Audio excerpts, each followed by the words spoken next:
People think I hate vegans, which nothing can be further from the truth. Some of my best friends happen to be vegan.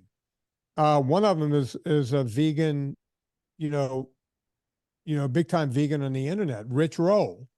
We used to ride bikes together. I taught him how to go long on a bike. The guy was a great athlete. He was a swimmer, a runner, just a great athlete. And he wanted to get into long distance cycling. Come on, let me throw you in my back pocket, take you along, teach you a few tricks. Rich is a great guy. The problem I have with the vegan community are the doctors who just lie, right? It's like these are medical doctors and they just go onto the internet and they just lie. They make up, like Michael Greger is one of my favorites. He'll say if you eat one egg a week, it could cause type 2 diabetes. What?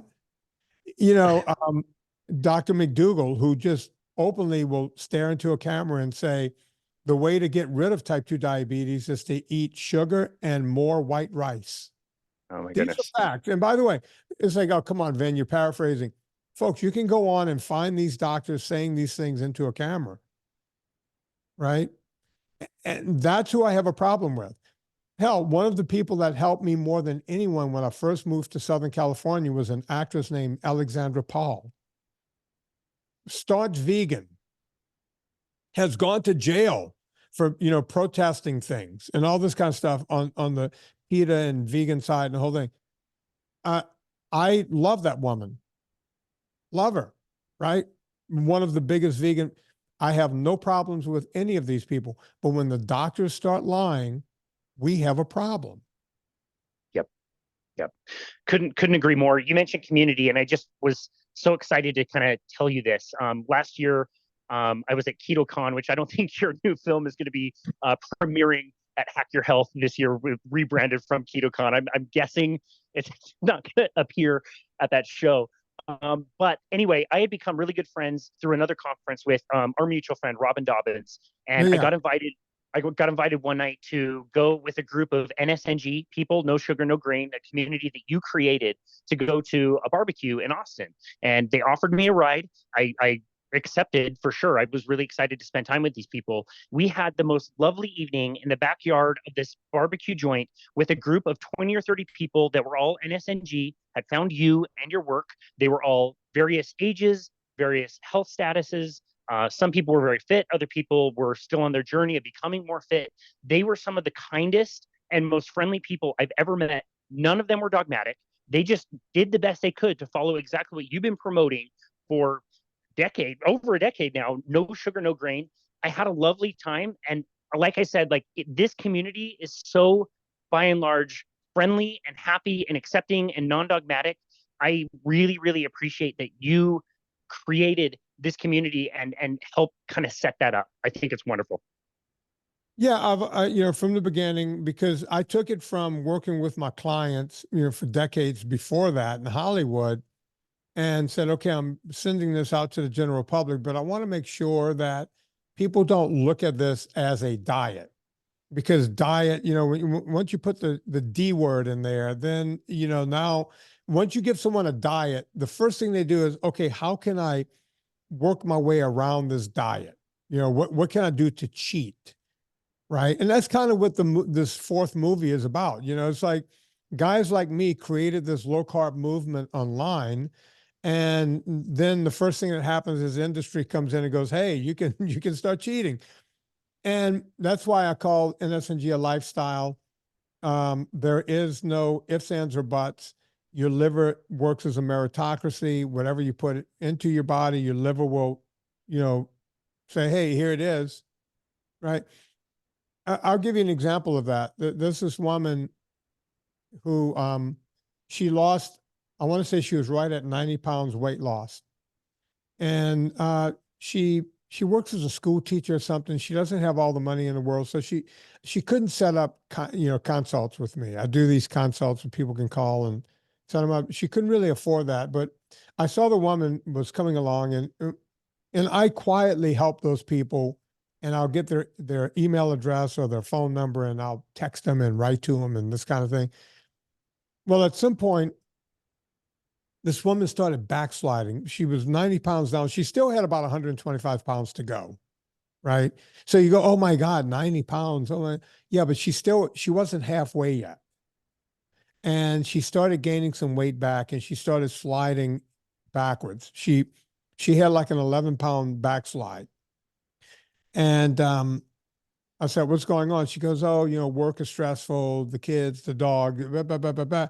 And I started eating sugar again. I'm on the sugar train and I can't get off.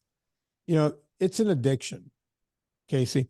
And I said, I tell you what, I said, when was the last time you had sugar? She goes, I just ate donuts just now. They bring them into work. They're right there. I'm stressed out. I just hammered a bunch of donuts. And I said, okay, what time is it right now? And she goes, it's 6 p.m. Where I don't know where she is I know where she is, but she's not on my time. I said, okay, can you go 24 hours? Can you give me 24 hours of being clean? And she goes, I think I can do that. I said, I want you to give me 24, please give me 24 hours. And she said, absolutely. I said, I want you to text me 24 hours. She did. She goes, I've been clean for 24 hours. And I said, okay, let's do another 24.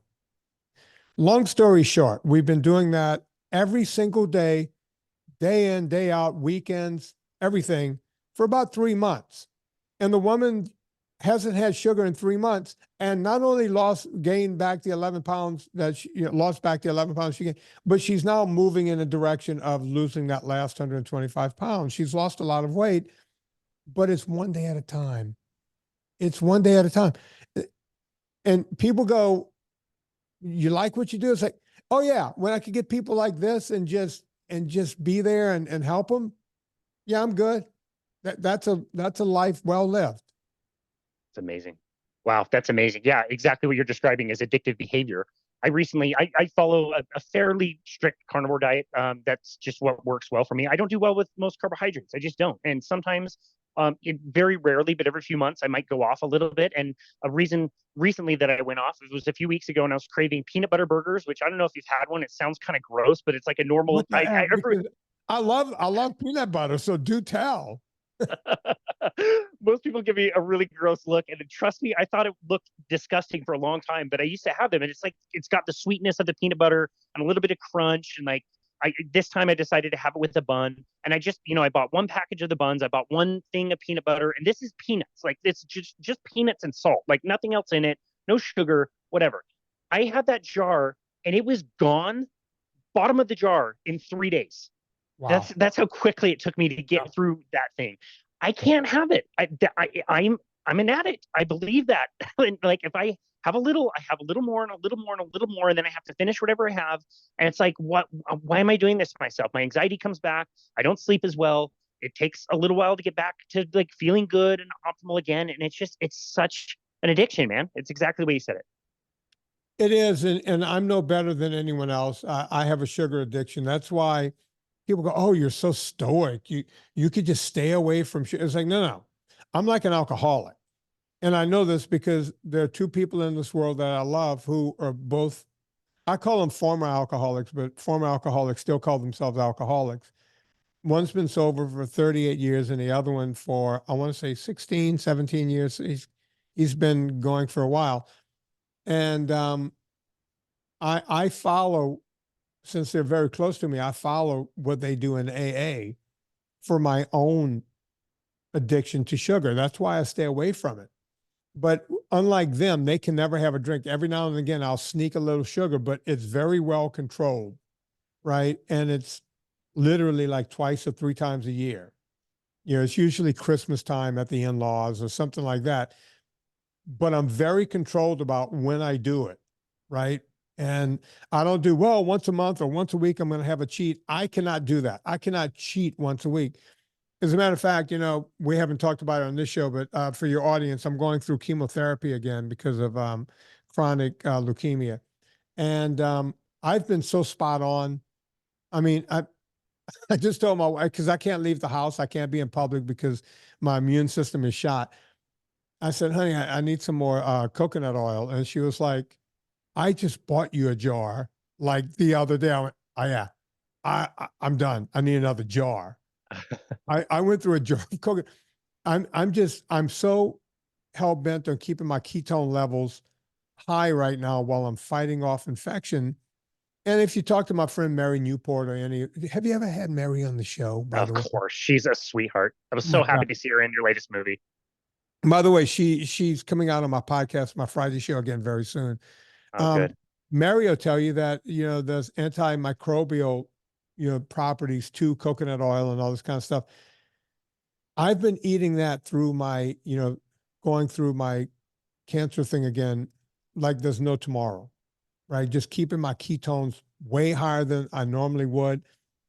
And, whenever I talk to my doctor and the nurse, how are you feeling? How are you doing? Say, oh yeah, today I did 90 minutes of aerobics, and they're like scratching their heads going, you did what? All the way through chemo. Now, there were a couple of days where I was so down and, as I like to say, my dick was in the dirt, man. But for the most part, I've been on my spinner and my Concept 2 rowing machine. Just, yeah. And by the way, right after this podcast, that's what I'm getting ready to do, is go do Amazing. 90 minutes. I couldn't do this the last time I was on chemo 17 years ago, because even though I was doing this with my clients, I was trying to eat every bit of carbohydrate that I could, because I just wanted to keep feeding myself, if that makes any sense. Yeah. I'm doing a lot better on just being in downright total ketosis this time.